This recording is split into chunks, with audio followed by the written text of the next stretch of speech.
It's a red flag. It's a red flag. Marriage isn't an internship. Like, what the hell? What the hell, auntie? What a Beyonce?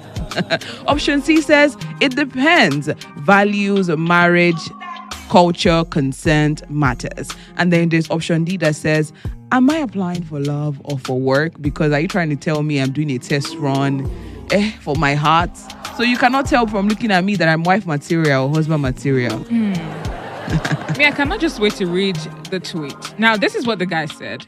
So just so you know, cohabitation is a must for me. I will never marry any woman until she has lived under my roof for at least 6 months to 1 full year. No shortcuts, no excuses. This is how I protect our future. I need to see the real her every single day, not the weekend version, not the dating mask. I watch how she sleeps when she wakes up. If she sleeps beyond 7 a.m. often, that's a hard red flag. Lazy woman ruins a home. I won't accept it. I test our sexual compatibility the right way. No pretending, no surprises on the wedding night. I love sex and I expect us to have sex at least twice in a week, not a woman that will be telling me I am not in the mood or I don't feel like. I observe how she handles real disagreement and conflict. Does she stop cooking my food because she's angry? Does she lock me out of my house because I came home late from work or hustle? Does she challenge my authority? I see everything. No hiding behind sweet talk or short visits. Cohabitation exposes character. It separates serious wife material from time wasters and pretenders. I don't marry blind. I guard my peace, my home, and my life. Above all, I love God. And can you see the contradiction in that? Above all, he loves God, but yeah, he wants to. He was to test their sexual. See, so I'm going to say this. He was sipping dongoyaro when he was saying this. I cannot.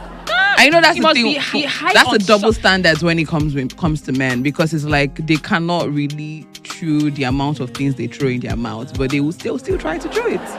It must be high on something that is not from this world. Something that was formulated from underneath the earth. Like they mixed everything together for him and they said, guy, take this. And then, he just took it and everything in him erupted. Like he was not alive anymore. And then he just wrote this in the state of him being in a comatose, between, hell and earth. Because I don't understand. It's actually very crazy to see things like this come up, because I don't understand why I must do an internship of 6 months to 1 year in your house just because I want to be in a relationship with you and finally end up being married. I don't know. I feel like these days a lot of guys weaponize marriage. They weaponize marriage. They for example, a girl that you want to date, you want to put it to that girl like, I want to be in a serious relationship right now. I would really love for you to be my wife. They are weaponizing these things. And the girl that probably is a serious person, because a lot of people, I don't know, there is also this old theory now that is spreading everywhere like wildfire. The fact that if you want something serious, they see you as desperate. People equate wanting something serious, not wanting time wasters, not wanting to see how it goes. They equate it with desperacy. And I've seen this happen over and over again. Now, you probably are a young girl. What's wrong with a 22-year-old girl wanting something serious? Wanting a guy that wants to take her seriously. She's not saying, I want to be married right now. Some of them might not even have intentions or plans of being married. I mean, you're 22. What do you want to marry for at 22? I do not see that whole idea of marrying at 22 as a very great idea. But we've seen people do it, and they probably are doing well in their marriage. It's good for them. But for me, I see it as 22 years. Like, what? But then you can have somebody who is serious about you. Like, you guys are having a very serious relationship. It might end up in marriage, it might not. But like, you guys have an understanding that this relationship is exclusive. So a lot of people have a problem with exclusive relationship. Exclusivity means desperation now. Because once you say that I want something serious, a lot of people go berserk. Like, oh my gosh, you want something ethereal, something out of this world. And it's the same thing that boils down to this marriage conversation, because a lot of guys now use it as weapon. Oh, I want to be serious. I just want to be serious. I want a girl that, I will be serious with. And then the girl in her mind is just like, oh, this person wants to be serious. Let me just try and see, how this goes. Because a lot of people are not serious these days. They are on this, I'm sorry, I'm busy. They're on this vibe of, communication is not such a big deal anymore. You cannot just be demanding this. A lot of people are not serious these days. We could tell ourselves the truth. So when you meet somebody that tells you that, oh, I want to be serious, you are in your mind that like, okay, this person wants to be serious. Let me see how it goes. And before you know it, a lot of things transpires in that moment. And a lot of guys have now been weaponizing it. So much so that a girl will see this now and feel like, oh my gosh, it's just 6 months internship. Is it not for me to just cook and clean, to just wake up by 7 a.m. and to just give the man,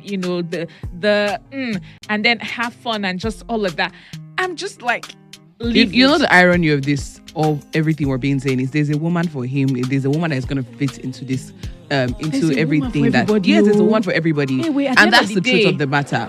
Well, for me personally, I kind of do understand when it comes to, okay, but before you get married, you definitely need to understand your partner. You need to understand how running a home with your partner is going to look like. That's why a good number of times when certain communities, and moral standards, they come and tell you have no business staying with a man who you're not married to. Even if it's a weekend or a week, that you have no business whatsoever doing that with a man.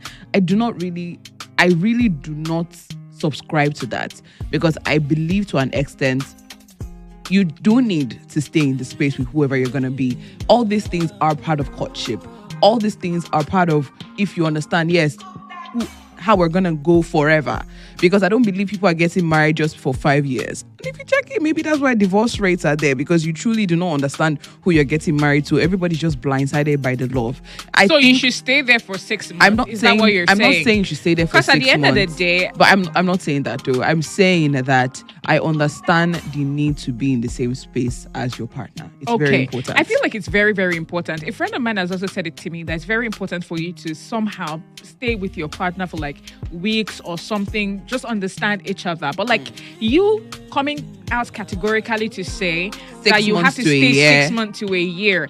Are we doing an internship just to be a devil's advocate? You never know. That 6 months might just be where it works for him. That 6 months might be a really good thing for that relationship. And it's very selfish as well, because what if it's him that 6 months is going to be exposing? Because at the end of the day, you might think that you are a bag of goodies. It might be good for the lady. At the end of the day, you are just a bag of worms. That little salt is just going to expose everything about you. So what if that is the case? But yeah, that's the conversation we're having this morning. To join us, simply, you get to send a voice note to the WhatsApp line. It's 090-8826-5016. If you're just joining us, the question is cohabiting and testing compatibility before marriage a red flag or a smart move? We have 4 options. Option A says it's a smart move. You need to know who you're marrying. Option B says it's a red flag. Marriage isn't an internship. Option C says it depends. Values, culture, and consent matters. Option D says, am I applying for love or for work? And this is coming after a man went on a tweet. And myself and Tife, we've just gone a long rant right now. My dear sister, now what you do? We want to hear from you. What do you think is cohabiting and testing compatibility before marriage a red flag or a smart move? For me, I think it's a smart move. I don't think it's a red flag. I just feel like he went overboard to the extreme, but cohabiting to an extent is a smart move. Now, what you did, my sister? Really 6 months, 1 year. Oh my God! Just know, say, put it at the back of your mind that you might be staffed, you might not be staffed. It's an internship. Wow. I see what you did there. Sorry, my sis. But it's 090-8826-5016. Tell us what you think. We've dropped the question. Now we want to hear from you. Ladies in the house, men in the house, you listening to me right now. Make this personal. Have you been in that situation? Has this ever happened to you? Was it a smart move? We want to hear from you. Your raw, unfiltered thoughts this morning for the conversation. It's radio's biggest entertainment poll, baby. And the verdict is on you. Why are you laughing, Tife? See, this conversation, I don't even want to talk too much because at the end of the day, they will say Tife has come. But this is internship, basically. This is internship. You can't tell me anything else. I get it. You must be in the same space with your partner. Smart move. You must be able to stay like 2 weeks because there are some people too. They are very funny. I like my space so much. I don't like somebody to be in my space. But you're planning marriage. True. You are planning marriage. So I don't understand. You want the wife to be living in the next building, Abi what? So every morning she will come and knock the door. Good morning. How are you now, my dear? Or what exactly is your plan? What is the plan? What is the plan? So at the end of the day, living together usually helps, but not the cohabiting for like 6 months. Not cohabiting for like 3 months. You could do like every weekend I come over. You could do like maybe weeks. Maybe like when you're on break, you could do like a week, 2 weeks. Things like that would allow you see who you're dealing with. If they're not they flush, they don't go flush now. All those kind of things, you go, they see all those things that me, I can't be with this person. It does not flush the toilet. Or I have to correct. These things, they happen. And as I said, a friend of mine has even said it before that, staying with her partner for a while allowed her to know a couple of things that she did not like about the partner, and then she complained about it. He's working on it. It's a work in progress and all of that. So it's a good thing. I mean, but at the same time, for him to categorically state that it's 6 months that he wants it's just very under his roof. There's a word for it. I'm trying to look for it. It's wrong, and there's also a word for it. It just doesn't make sense because you can say, okay, yes, this is how we're gonna do our things. Come stay for a week. What are you looking for in 6 months that you can't see in somebody that truly cares about you? Trust me, and you are invested in this person. You'll be able to tell if you are with a lazy partner or not. But once again, it's 090-8826-5016. Send that voice note. It's a late morning show. They 5 free house chores. We'll be right back. Ready to change any moment into something extraordinary? Reach for Schweppes. With bold, refreshing flavors made from the finest ingredients, Schweppes excites your